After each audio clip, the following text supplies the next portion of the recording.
everybody hear me? Yeah. That's good. Right. First of all, I'd like to say what a great pleasure it is to come here this morning and to ask you all, as I'm sure you're already doing, to do everything you possibly can to get Anne's victory on June the 9th. She's a very fine candidate, I'm sure. She's going to make a very good member of Parliament. And the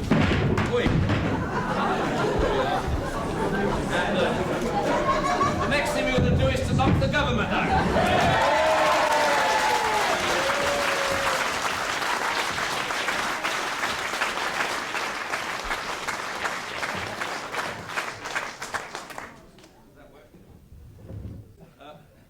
We won't knock her over again for a while. But I'd just like to say again and repeat, I'm very glad to be here this morning, to see you all here and to congratulate all of you for coming along in such numbers to support the campaign. And of course what we're going to do is to take this campaign up and down the country. And from all I've seen, the spirit inside our party is very good indeed. The numbers of people out working, I think, is a record number. That's what I've seen, and the reports in this constituency are the same, but it's what I've seen in one constituency after another, and I believe we've got every chance of doing the thing that's necessary for the government on June the 9th, and that is to get a new government to deal with the great problems of our country. And heaven knows those problems are very great indeed. The first problem is how we're going to get away on this scale. Partly, of course, it is a whole series of individual tragedies. The individual tragedies of boys and girls leaving school who haven't got a job. Their numbers are growing all the time, bigger than anything we've find in this country without a job. That is a scandal and a scourge of the first. Was at the Department of Employment. The number of apprenticeships in this country, for example, went up, I think, to the highest figure that we'd ever known in this country. What they've done over the past 4 years is to cut that by half or more than half, and that's just one example of the way in which they have permitted the whole mass unemployment scheme, not some scheme that hasn't been costed.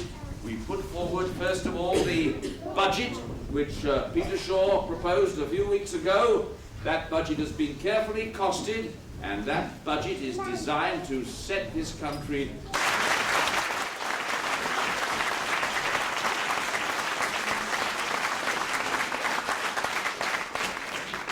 just words in 3 or 4 years. When I've said that before, sometimes people have shouted out and said, oh, that's because there were lots of things needed to be done. And here, as your member in the House of Commons, send her back for all the reasons I've mentioned already, but send her back also because we need many more women in the House of Commons.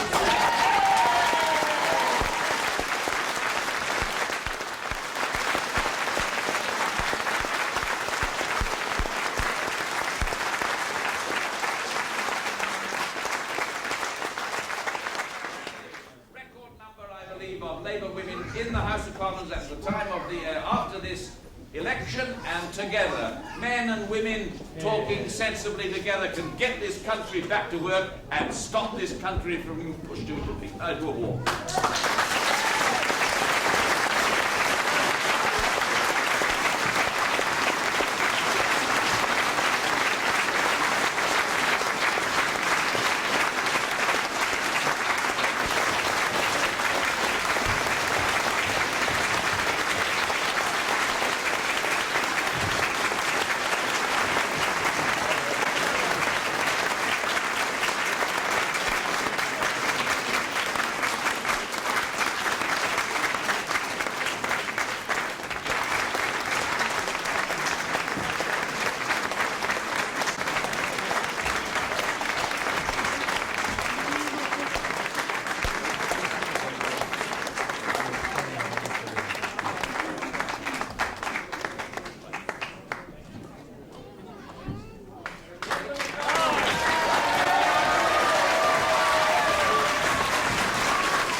Yeah. He was Soviet MP for Advocacy in 1922 and 23. We've only been opening them up 4 years. And this place was opened by Tom Shaw, who was in the first Labour cabinet. Is it? Yes. Yeah. That's pretty good, isn't it? Was he the member here too? He was the member. Yeah, that's right. 29. My name was his granddaughter, she's 18. And apparently Peter Hardy used to come and stay in That's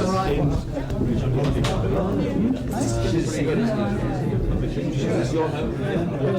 Born in Hebden Bridge Trades Club. You come up here.